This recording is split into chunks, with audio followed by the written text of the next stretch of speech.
भगवान शिव जी जहां रहते हैं वो स्थान परम ब्रह्म है। अब एक बात आप सबसे कहें, भगवान राम जी ने जब रामेश्वर की स्थापना की तो समुद्र के एक तट पर जब राम जी पहुंचे उस समय तक वो पृथ्वी परम रम्य नहीं था। हाँ, लेकिन जब रामेश्वर की स्थापना की गई जिस स्थान पर, वह स्थान परम रम्य हो गया। परम रम्य उत्तम यह धरणी, परम रम्य। मैं तो कहूं भगवान शिव जहां जहां है ना, वह स्थान परम ब्रह्म ही है। हाँ, आपके घर में भी अगर भगवान शिव की नियमित पूजा पाठ हो रही है, नियमित अभिषेक हो रहा है, नियमित सेवा हो रही है, समझिएगा वह स्थान आपका घर भी परम ब्रह्म है। हाँ। और आज भगवान शिव जी ने स्वागत किया। अति आदर प्रिया आसन दीन है। विचार करिएगा, सन्मुख शंकर आसन दिन है, किसके लिए लिखा गया जी?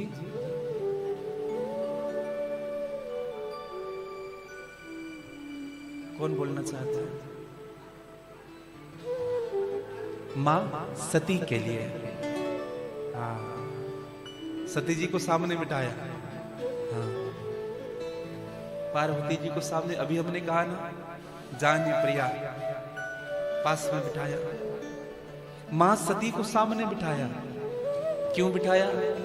मां सती का स्वभाव ही ऐसा था। हमें अपने स्वभाव को बनाना पड़ता है पास में बैठने के लिए। देखो, अधिकार मांगा नहीं जाता, अधिकार मिल जाता है।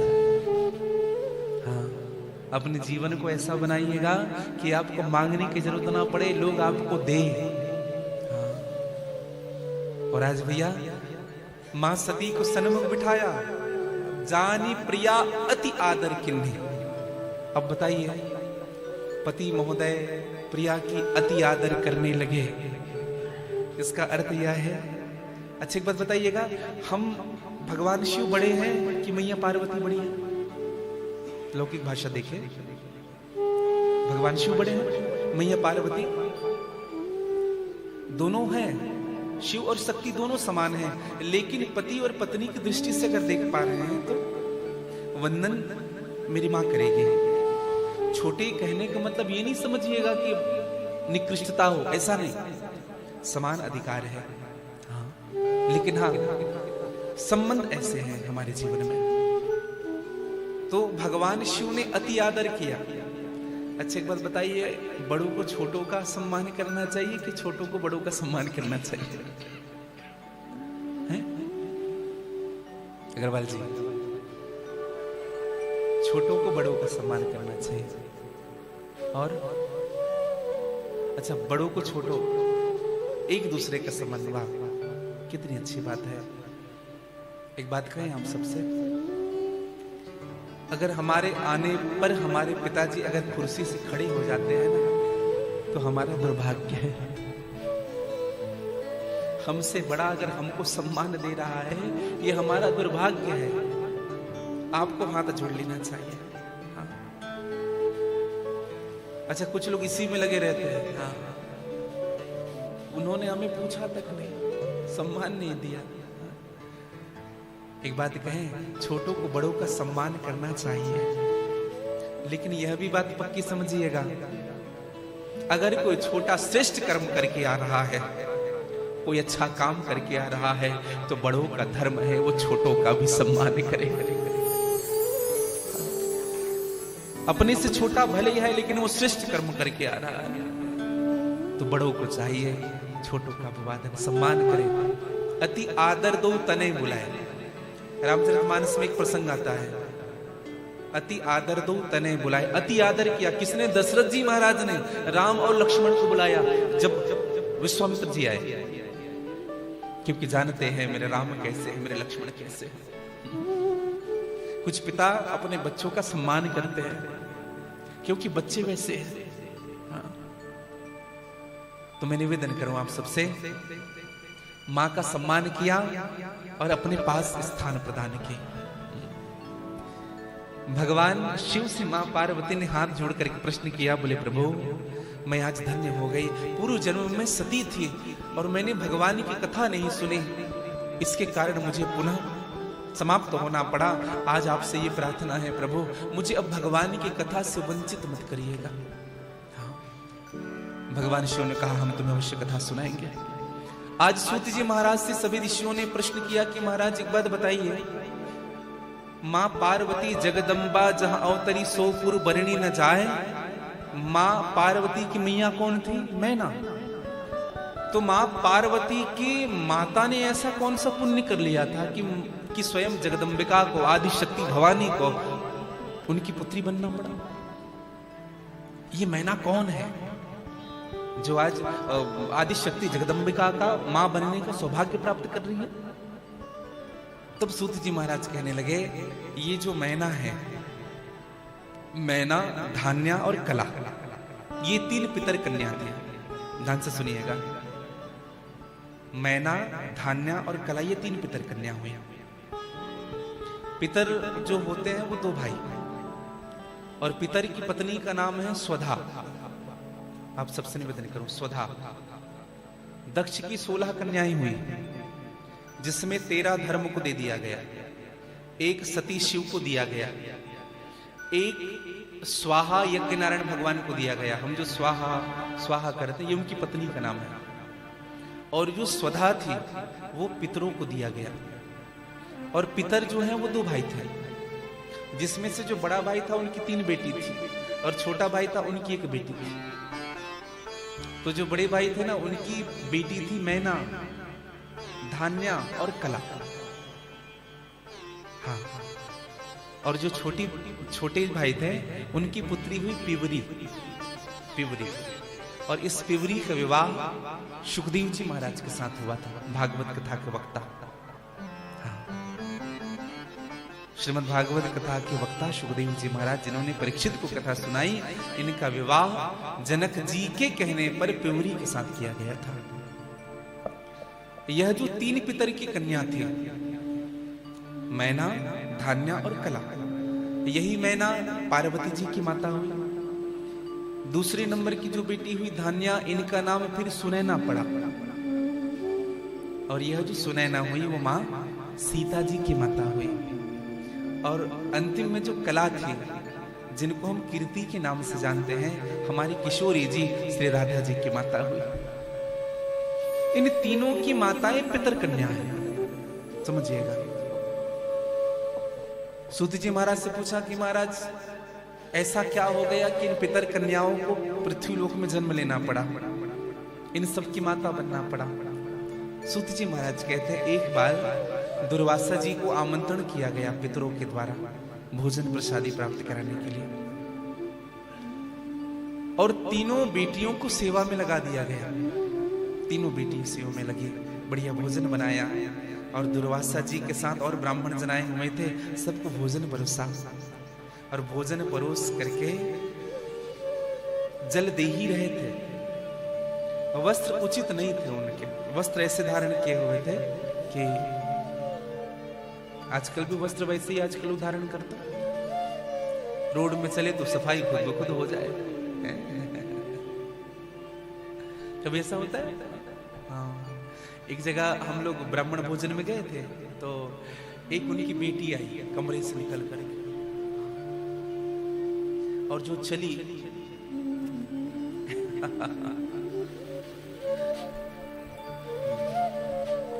आजकल तो फिर एक जगह ऐसे तो शादी में नहीं जाते, लेकिन एक शिष्य ने कहा गुरुजी 10 मिनट के लिए आइएगा। तो हम गए थे, तो जो दुल्हन जो सज करके जो बाहर निकली थी, वधू, 2 लोग उनके कपड़े को पकड़े थे। हमने कहा छोड़ दे, तो चल ना पाए, इतनी वजन, इतनी ऐसे। तो इस बात का अवश्य ध्यान देना चाहिए, जब हम भोजन करा रहे हो किसी श्रेष्ठ को, तो इन सब छोटी छोटी बातों का भी ध्यान देना चाहिए हमें। तो मैं निवेदन आप सबसे करूं, भूल यही हुई कि पत्तल में उनके वस्त्र लग गए। बड़ा गुस्सा लगा दुर्वासा जी को। दुर्वासा जी कौन?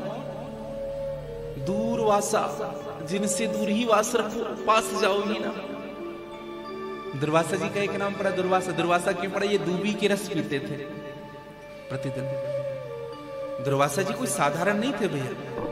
हाँ, भगवान श्री कृष्ण के गुरुदेव थे दुर्वासा।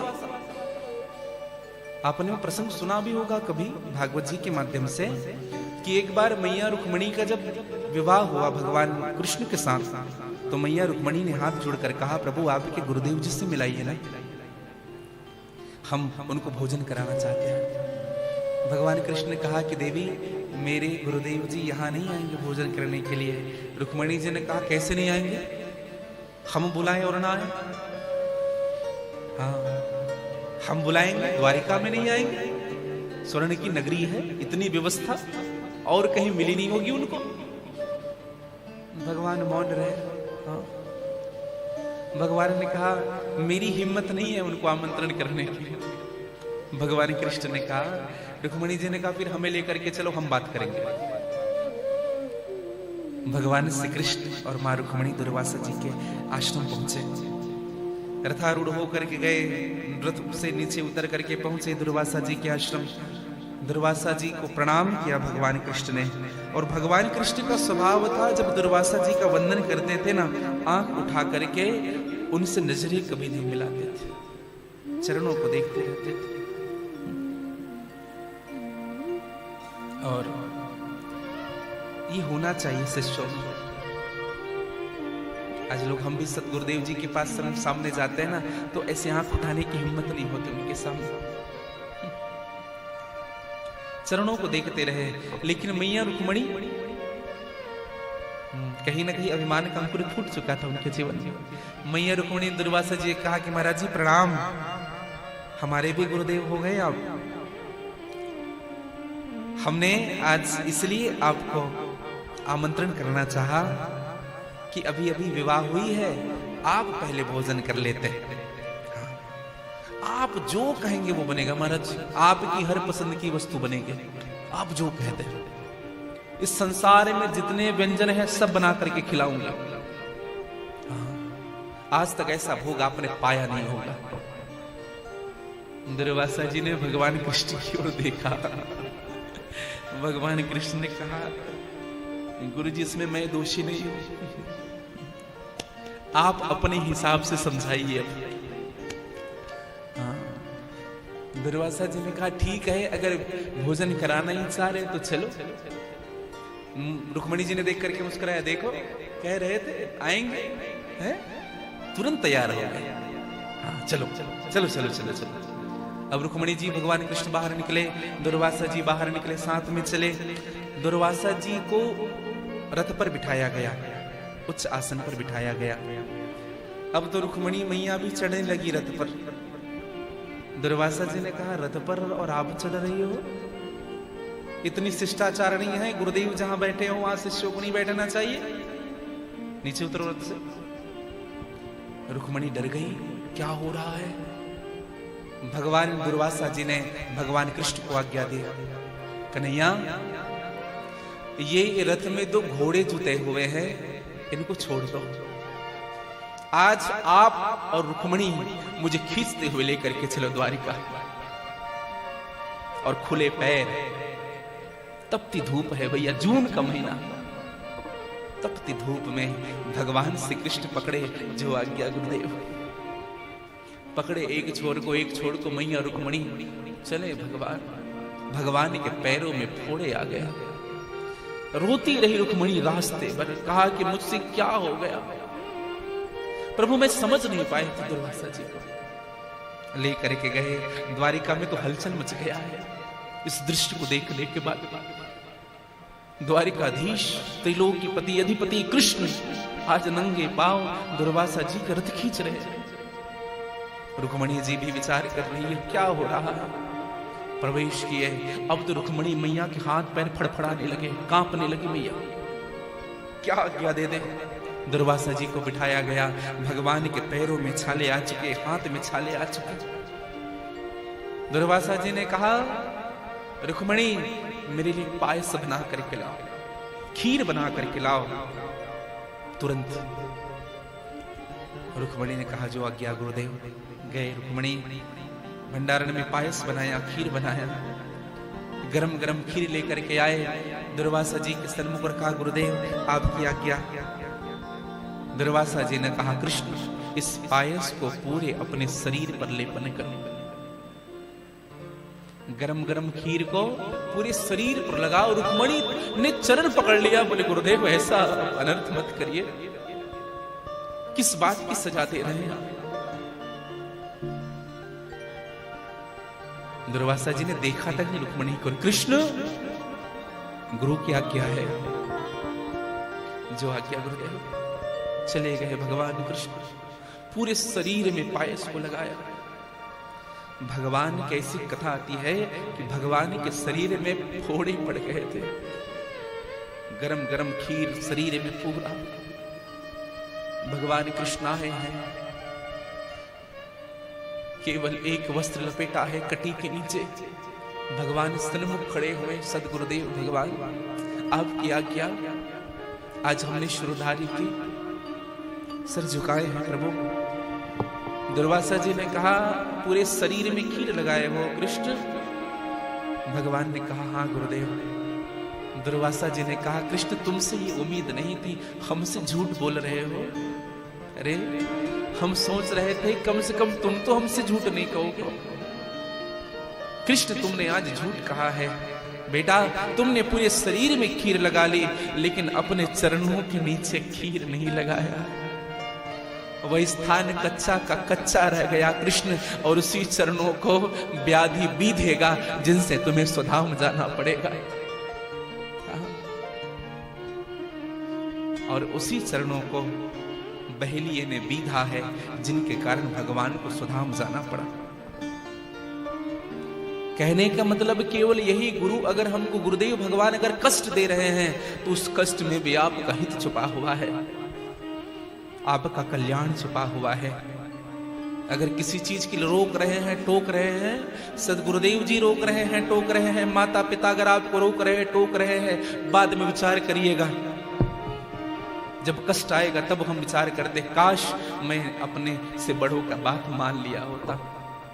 ये दुर्वासा थे भैया। हाँ, बहुत सारी उदाहरण है दुर्वासा जी के। आज तो बिगड़ गए दुर्वासा। दुर्वासा जी ने कहा, तुम्हारे वस्त्र हमें लग रहे हैं, तुम्हें लज्जा नहीं आ रही तुम तीनों को? और इस बात का जरूर ध्यान रखना चाहिए। आप और हम सब कथा में भी बैठते हैं, तो जब कथा से उठ करके जाते हैं ना, तो किसी को हमारे वस्त्र नहीं लगने चाहिए। किसी किसी को स्वभाव, यहां लोग बैठे हुए हैं, ऐसे जाएंगे, यहीं से पैर ऐसे करेंगे। हाँ, और सबसे सरल उपाय, सॉरी हो गया, थोड़ा सा लग गया पैर, सॉरी। आइए आपको बिठा के मारे और फिर वो भी बोले सॉरी। सॉरी बोलने के लिए जीवन में कोई ऐसा काम ही मत करिए जिनको सॉरी बोलना पड़े। एक निवेदन करो, दुर्वासा जी ने श्राप दिया। क्या श्राप दिया? कि तुमने जो अपराध किया है, जिनके कारण तुम तीनों को मृत्यु लोक पर जन्म लेना पड़ेगा। जाओ, तुम तीनों मृत्यु लोक पर जन्म लोगे। श्राप मिला। तीनों ने हाथ जोड़ करके प्रार्थना की, महाराज इतना बड़ा श्राप आपने दिया, जितना बड़ा अपराध नहीं है। दुर्वासा जी ने कहा, यह श्राप भी तुम्हारे लिए फलीभूत हो जाएगा, तुम तीनों की गोद में महादेवियां खेलेगी। जाओ। निमित्त बनाया गया। एक और निवेदन करूं, कहने का मतलब केवल यही है कि हम इस स्थान पर बैठते हैं, यह स्थान साधारण नहीं है भैया। जहां भगवान शिव की कथा होती है, उस स्थान में कथा श्रवण करने के लिए कहीं इंद्र आकर के बैठते हैं, कहीं कुबेर आकर के बैठते हैं, कभी भैरवनाथ बाबा आकर के बैठते हैं, कहीं मेरी मां पार्वती, कहीं ब्रह्मा, कहीं विष्णु, और कहीं साक्षात मेरे महाकाल आकर के कहीं बैठते हैं कथा में। अगर ऐसे जा रहे हैं, क्या पता हमारे बगल में कोई देवता ही बैठा हो। हाँ? और देवता ऐसे अलग से रूप बना करके नहीं आएंगे, वो किसी में प्रवेश करके बैठते हैं, समझिएगा। हाँ, इसलिए अपराध ना हो, इस बात का जरूर ध्यान रखना जीवन में। और ये तीनों हुए, मैना, सुनैना और कला। मैना, सुनैना और कीर्ति राधा जी की माता, इन देवियों की माता हुई। आज सूत जी महाराज कहने लगे, कृष्णों, पार्वती अकेली नहीं थे बहन के रूप में। पार्वती की एक बड़ी बहन थी जिनका नाम था गंगा। हाँ, गंगा। और गंगा भी भगवान शिव से बहुत प्रेम करती थी, बहुत प्रेम। कभी कभी मां पार्वती को डर भी लगा रहता था, कहीं भगवान शिव जी मुझे ना छोड़ दे, मेरी बहन को ही ना स्वीकार कर ले, क्योंकि प्रेम इतना था। तो मैं निवेदन करूं भैया,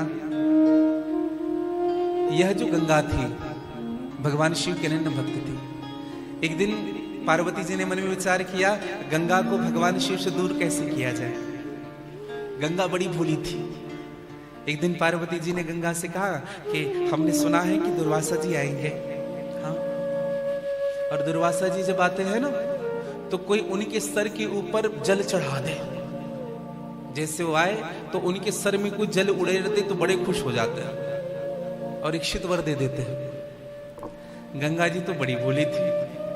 गंगा जी ने भरोसा कर लिया और दुर्वासा जी का आना हुआ। पार्वती जी छुप करके देख रही है। गंगा जी ने दुर्वासा जी का स्वागत किया जल से, एक लोटा जल सर पे उलेट दिया और जैसे जल उड़ेला। अब बताओ, कोई व्यक्ति आपके घर आए, सर में पानी डालोगे, क्या कहेंगे? बड़े क्रोधित हुए दुर्वासा। दुर्वासा जी ने कहा, अरे गंगा, तुम्हें इतनी भी समझ नहीं, तुमने आज मेरे सर पर जल डाल दिया जी, बहुत बड़ी धृष्टता की है तुमने। जाओ, आज हम तुम्हें श्राप देते हैं, तुम्हें तुम्हारी करनी का दंड अवश्य भुगतना पड़ेगा। आज हम तुम्हें श्राप देते हैं, तू इस मनुष्य के रूप में है, आज से तू जल हो जाएगी। और यही गंगा जल बन गई। बोले गंगा मैया की जय। और यही गंगा एक दृष्टि फिर से यही गंगा ने स्त्री का रूप धारण किया। एक और दृष्टि, एक और कथा आती है शिव महापुराण के अनुसार नहीं, गर्ग संहिता में इनकी कथा मिलेगी आपको, कभी पढ़ेंगे गर्ग संहिता। तो एक दिन गोलोक धाम में भगवान श्री कृष्ण की सभा में सभी देवता, सभी गंधर्व, सभी किन्नर, सभी अप्सराएं सब गान कर रहे हैं, नृत्य कर रहे हैं। ब्रह्मा जी गायन कर रहे हैं, नारद जी तमूरा बजा रहे हैं, मेरी मां सरस्वती वीणा बजा रही है, भगवान शिव जी डमरू बजा रहे हैं, सब नाच रहे हैं। और नाचते नाचते जितने भी देवी और देवता थे सब के सब द्रव बन गए, जल बन गए। और जल ही नहीं बने, जल बन करके एक स्त्री का रूप धारण कर लिया। और धारण ही करे किया ही नहीं भैया, भगवान श्री कृष्ण के बाएं भाग में जाकर के बैठ गए। हाँ, राधा जी ने देखा भगवान कृष्ण के बगल में कोई स्त्री बैठी हुई है। राधा जी ने कहा, तुम्हारी हिम्मत कैसे हुई मेरे पति के बगल में बैठने की? आज तुम्हें मैं जीवित नहीं छोड़ूंगी। और राधा जी दौड़ी उनको मारने के लिए। इतने में वह जो स्त्री थी ना फिर से द्रव बन गई, जल बन गई। राधा जी ने कहा, मुझसे छल करती है, आज मैं तुम्हें पान कर जाऊंगी। अब राधा जी उनको पान करना चाहिए और जैसे हाथ बढ़ाया पान करने के लिए, इतने में वह जो जल है भगवान श्री कृष्ण के अंगूठे में जाकर के समाहित हो गए। और इसी जल को प्राप्त करने के लिए ब्रह्मा जी ने 1000 वर्ष तक तपस्या किया था भगवान नारायण का। और जब तप पूर्ण हुआ तब ब्रह्मा जी ने वरदान मांगा भगवान नारायण से, प्रभु मुझे आपके चरणों का जल चाहिए। हाँ, तो बोले जल कब मिलेगा? बोले प्रभु, कहा जब मैं वामन अवतार लेकर के आऊंगा, दर्शन करिएगा, वामन अवतार लेकर के आऊंगा तब मेरा एक चरण आपके लोक जाएगा। भूलोक, भुवलोक, सत्यलोक, तपलोक, स्वर्गलोक, महरलोक, ब्रह्मलोक जाएगा। तो ब्रह्मलोक में मेरे चरण जाएंगे, अपने कमंडलू सामने करना, मैं अपने अंगूठे से जल दूंगा। और यही गंगा हुई। भगवान कृष्ण के चरणों से, वामन के चरणों से जो गंगा निकली है, भगवतपदी गंगा के नाम से जाना गया। फिर बाद में भगीरथ जी ने तपस्या की, आप सबको विदित होगी कथा। फिर भगीरथ जी ने तपस्या की, सगर के 60,000 पुत्र को समाप्त कर दिए गए कपिल नारायण भगवान के द्वारा। जला करके समाप्त कर दिए गए। तो फिर सबने तपस्या की, अंशुमान ने, दिलीप ने, सबने तपस्या की। अंत में भगीरथ ने तपस्या की। तब शिव जी इस गंगा को लेकर के आते हैं। ब्रह्मा जी के कमंडलू से जल छोड़ा गया गंगा का, भगवान शिव जी अपने जटा में धारण करते हैं। फिर उस गंगा को बहाया भगवान शिव ने, और यह गंगा हरिद्वार होते हुए आई है। बीच में ना गंगा दूसरी ओर जा रही थी, फिर से वापस जा रही थी। भगवान शिव ने त्रिशूल से मारा। आज भी आप हरिद्वार में जाकर के देखें ना, एक कोने में गंगा टेढ़ी है। हाँ। और यही गंगा सप्तऋषि मंडल से आई है। भगवान शिव की जटा से सप्तऋषि मंडल में, सप्तऋषि मंडल से चक्र मंडल में, चक्र मंडल से स्वर्ग मंडल में, और स्वर्ग में आकर के इसी गंगा के 4 भाग हुए, चक्षु, भद्रा, सीता और अलकनंदा। जिनमें अलकनंदा नाम की जो धारा है, यही गंधमादन पर्वत से होते हुए आई है, और गोमुख के माध्यम से हमारी पूरी भारत को पुष्पित और पल्लवित कर रही है। बोले गंगा मैया की जय। और गंगा जी के 100 मुख हैं, और ये जितने अलकनंदा है, कावेरी है, क्षिप्रा है, भागीरथी है, ये सब गंगा जी के ही, नर्मदा जी है, ये सब गंगा जी के ही अंश हैं। गंगा के 100 मुखों में ये सारे अलग अलग हैं। नर्मदा जी के 9 मुख हैं। अच्छा, अमरकंटक से उद्गम स्थान, गोदावरी जी का चित्रकूट से उद्गम, ऐसे 100 स्थानों से गंगा अलग अलग नामों से उद्गम हुआ। हाँ, ये है गंगा भैया। तो ये गंगा मैया आज शाप मिला तो जल बन गई। भगवान शिव को बड़ा बुरा लगा। भगवान शिव ने प्रकट हो करके शाप दे दिया पार्वती जी को। उस समय विवाह नहीं हुआ था। क्या श्राप दिया भगवान ने? कहा, पार्वती तुमसे मेरा विवाह तो होगा, लेकिन तुमसे और मुझसे एक भी संतान नहीं होंगे। हाँ। और गंगा, आज हम तुम्हें आशीर्वाद देते हैं, तुमसे और हमसे 11 संतान होंगे, जिनमें 5 पुत्रियां होंगी और 6 पुत्र होंगे। हाँ। तो ऐसे भगवान शिव जी के 11 संतानों की व्याख्या है। शिव महापुराण में 14 संतानों की व्याख्या बताई गई। 14। हाँ, इसलिए शिव महापुराण हम सबको श्रवण करें। ये 5 कन्याएं कैसी हुई, निवेदन करूंगा आप सबसे। ये जो 5 कन्याएं हैं, एक बार भगवान शिव जी मां पार्वती के साथ जल क्रीड़ा कर रहे थे, और जल क्रीड़ा करते करते भगवान शिव की शक्ति स्खलित हुई गंगा जी में, और वह शक्ति स्खलित हुई, और वह शक्ति 5 भागों में विभाजित हो गई, और वह शक्ति सर्प का आकार बना लिया,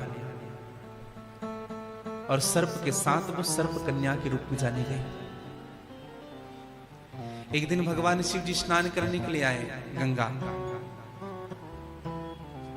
तो प्रतिदिन भगवान शिव जी उस कन्याओं के साथ जल क्रीड़ा करते थे। एक दिन मां पार्वती ने देख लिया। पार्वती ने कहा, महादेव ये शोभनीय कार्य कर रहे हो, ये कौन है कन्याएं जिनके साथ आप जल क्रीड़ा कर रही हो? भगवान शिव ने कहा, ये और कोई नहीं देवी, ये हमारी बेटियां हैं, 5 बेटी। और भगवान शिव ने इनको स्वीकार किया। मां पार्वती ने भी कहा, ये कैसे हुआ?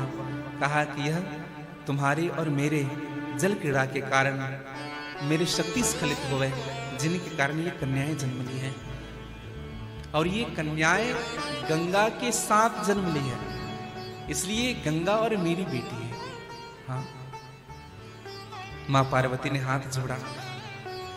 और एक निवेदन करूं भैया, आप सबको ये विदित होगी कथा कि भगवान शिव जी की 5 पुत्रियां, जया, विषहर, शामिली बारी, देव और दूतले, ये 5। आप देखेंगे नाग पंचमी के दिन हम पहले होता था तो दीवाल में 5 नाग बनाते थे। ये भगवान शिव की बेटियां थी। और आपने जो दर्शन किया होगा ना नाग पंचमी के दिन, हाँ, श्रावण की शुक्ल पक्ष की पंचमी, इसी दिन जन्म हुआ है भगवान की 5 पुत्रियों की। हाँ, इसी कारण हम वंदना करते हैं, पूजन करते हैं। 3 और पुत्री हुई भगवान के। एक हुई अशोक सुंदरी। अशोक सुंदरी का जन्म कैसे हुआ? आप सब कथा सुनते रहते हैं? जन्म का प्रसंग किनको पता है? शिव पुराण सुनते रहते? अशोक सुंदरी का जन्म कैसे हुआ? एक निवेदन करो। अशोक सुंदरी का जन्म हुआ है, भगवान शिव जी जब एकांतवास करते थे, समाधि में बैठ जाते थे, तो मां पार्वती को बड़ा अजीब लगता था किसी से। अब देखो, कैलाश में आप कभी गए होंगे? कैलाश में कौन किससे बोले, कोई आए, पक्षी भी नहीं आता था। और मैया पार्वती जी अकेले विचार करते रहते थे, कब उठे तो कुछ शब्द बोल ले मुझसे। तो एक दिन मन में विचार किया, मेरी माँ ने कहा कि कोई तो हो हमसे बोलने के लिए। और सदैव शोक में रहती थी मेरी मैया, सदैव दुखी रहती थी। एक दिन भगवान से प्रार्थना की, प्रभु कोई हमारे साथ बोलने वाली अगर आ जाए, और पुत्री से अधिक प्रेम और किसी से नहीं हो सकता, इसलिए एक बेटी ही दे दीजिए हमें, ताकि आप समाधि में जाएं तो हम उनसे वार्ता कर सके, हम अपने सुख और दुख उनसे बांट सके। तो भगवान शिव ने एक पुत्री प्रदान की मां पार्वती को। हाँ, जो कभी मां पार्वती को दुखी रहने नहीं दिया, जिनको हम अशोक सुंदरी जी के नाम से जानते हैं। हाँ, अशोक मां पार्वती के शोक को समाप्त करने वाली और अद्युक्त सुंदरी थी। हाँ, बोले शोक सुंदरी मैया की जय। 3 पुत्रियां हुई 5 को छोड़ करके। दूसरी हुई ज्वाला, जिनको हम ज्वाला देवी भी कहते हैं, जिनका नाम ज्योति भी है। मां पार्वती के भृगुटी के तेज से इनका जन्म हुआ था। हाँ, ये 3 कन्याएं मां पार्वती की हुई। और तीसरे नंबर की हुई मनसा। बोली मनसा देवी की जय।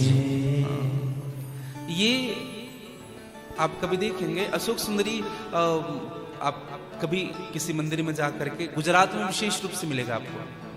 आप गुजरात जाएंगे तो भगवान शिव के मंदिरों में उनका एक अलग से ही स्थान बना हुआ है। ऐसे तो भगवान शिव जी के स्थान में अशोक सुंदरी मां पार्वती विराजती है अगल बगल, लेकिन गुजरात में एक अलग स्थान बना है। दूसरा ज्वाला माला।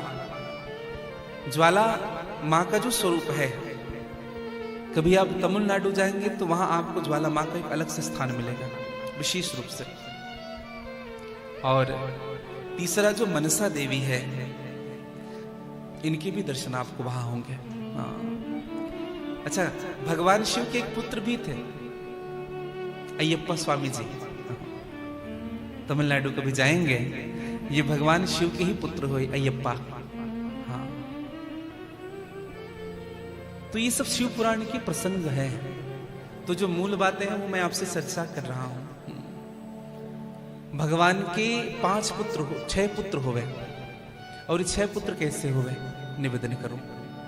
भगवान शिव के 6 पुत्र जो हैं, ये अलग अलग नहीं थे। जब भगवान शिव जी का विवाह हुआ मेरी मां पार्वती के साथ, मां पार्वती ने एकांतवास की इच्छा रखी। भगवान शिव जी मां पार्वती के साथ एकांतवास में कहीं दूर चले गए। देवताओं को जब पता चला, बोले प्रभु नहीं है, तो देवताओं ने सोचा कि तारकासुर हमें खूब सता रहा है, और उन्होंने यह वरदान मांगा है कि शिव के बेटे से ही इस पापी का वध होगा। और भगवान शिव ही अगर नहीं रहेंगे, अगर अपनी पत्नी के साथ एकांतवास कर रहे हैं, अगर वो कैलाश में ही नहीं रहेंगे, वो तो बाहर गए, तो फिर कैसे होगा। तो ये जितने देवता थे ना, ये देखने गए थे वो कर क्या रहे हैं। हाँ। इंद्र, कुबेर, वरुण, अग्नि, सब। तो उस समय की दशा क्या थी भैया, भगवान शिव और मां पार्वती एकांतवास कर रहे थे, और भगवान शिव के हृदय में थोड़ा सा काम जगा, और भगवान शिव की शक्ति स्खलित होने लगी। उसी समय देवता आदि जितने भी देव थे, वरुण थे, कुबेर थे, इंद्र थे, सबकी दृष्टि पड़ी उन पर। और दशा ऐसी हुई कि मेरी मां की भी दृष्टि पड़ गई उन पर, मां पार्वती को। मेरी मां पार्वती लज्जित हो गई। लज्जित होकर के अंदर प्रवेश किया। भगवान शिव जी भी मौन हो गए। मां पार्वती को बड़ा क्रोध आया। कहा कि देवताओं, यहां भी आ गए पीछा करते करते, अपने स्वार्थ के लिए तुम यहां भी आ गए, पति पत्नी को एकांत रहने नहीं दिया। आज भगवान की शक्ति मुझे प्राप्त होती। जाओ, आज हम तुम सभी देवताओं को शाप देते हैं, जैसे मुझे संतान सुख नहीं मिल पाया, वैसे किसी भी देव का संतान नहीं होगा। देवता श्रापित है। मेरी मां ने श्राप दिया और तब से किसी भी देवताओं के एक भी पुत्र या पुत्री नहीं है भैया। और जब भगवान शिव की शक्ति गिरी, इंद्र के कहने पर सूर्य नारायण भगवान ने, सूर्य देव ने कबूतर का वेश बना करके उस शक्ति को निगल लिया और उस शक्ति को निगल करके चले वहां से। भगवान शिव की शक्ति है, पेट जलने लगा। सूर्य में इतना ताप है, लेकिन फिर भी भगवान शिव की शक्ति को स्वीकार नहीं कर पा रहा था। जलने लगा। ऐसा लग रहा है कि कहीं मैं जल करके राख ना हो जाऊं सूर्य। फिर सूर्य चले गए हिमालय की ओर, और गंगा जी में, जहां से गंगा जी उद्गम हो रही है, बर्फीले क्षेत्र में उस शक्ति को कैद कर दिया, डाल दिया नीचे मुख के माध्यम से। वह शक्ति बहते हुए आई और यही शक्ति निर्जन वन में आकर के, गंगा जी में इनके 6 भाग हुए और यही शक्ति निर्जन वन में आकर के 6 पुत्रों के रूप में जन्म लिए,